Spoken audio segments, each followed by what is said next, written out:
Welcome sa sim9.com.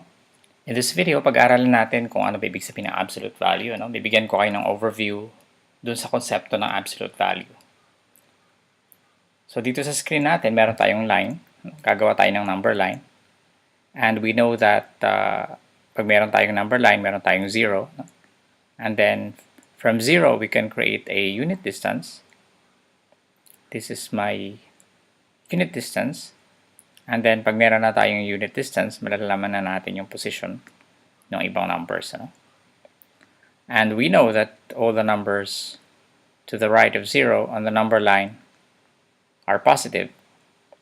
And of course, to the left of 0 are the negative numbers.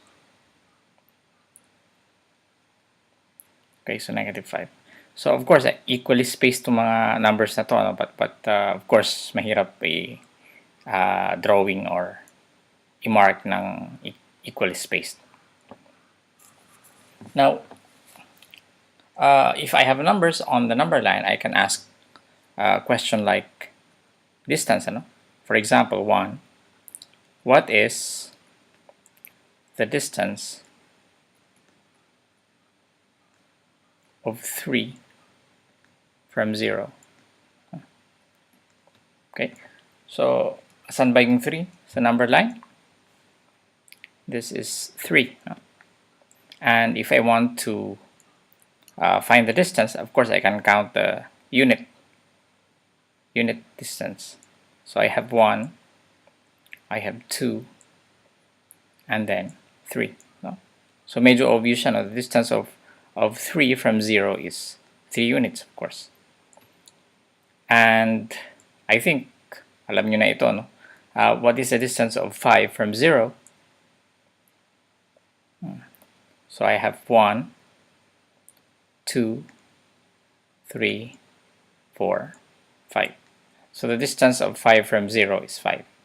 And siguro, from here, makakapag-generalize na tayo that the distance of any positive number from 0 is equal to the value of that number. So for example, what is the distance of 100 from 0? Well, of course, it's equal to 100. What is the distance of 1,000 from 0? It's equal to 1,000. Now, so wala tayong problema sa positive. So the second question is, paano kung negative yung number? For example, what is the distance of negative 4 from 0? So, tingin ko alam nyo na. So from 0, ito yung negative 4, the value, the place where negative 4 is located. And we can count 1, 2, 3, 4, So again, the distance of negative 4 from 0 is equal to a positive number. And of course, alam nyo na ito that if we are talking about distance in elementary school mathematics and high school mathematics, we are talking about positive numbers. So pag sinabi nating distance, wala tayong distance na negative. So if we are talking about distance, may ginagamit tayo na symbol, yung dalawang vertical bars.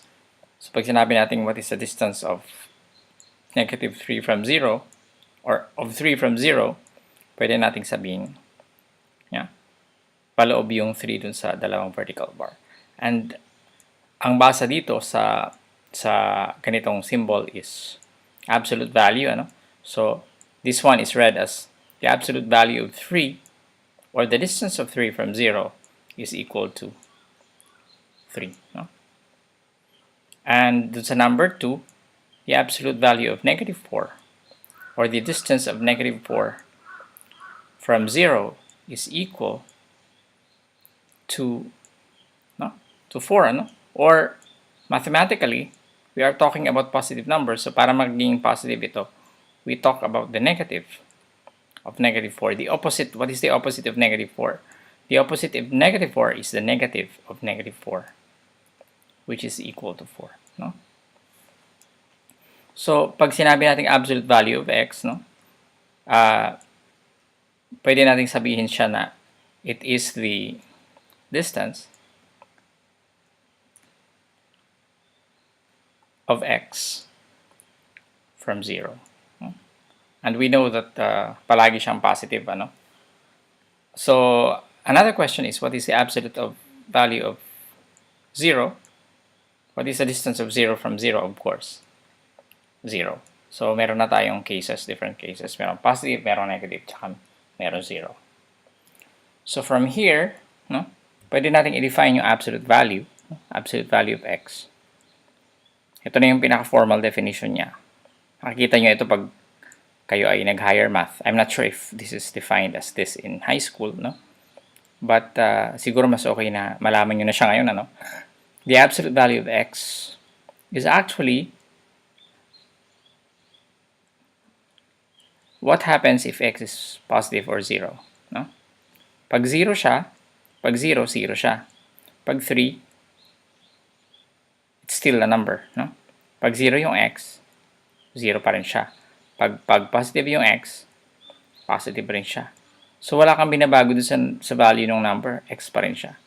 If nasa loob nito is 3, 3 dito. Pag nasa loob nito is 0, 0 dito. Nagbabago lang tayo pag ang nasa loob ay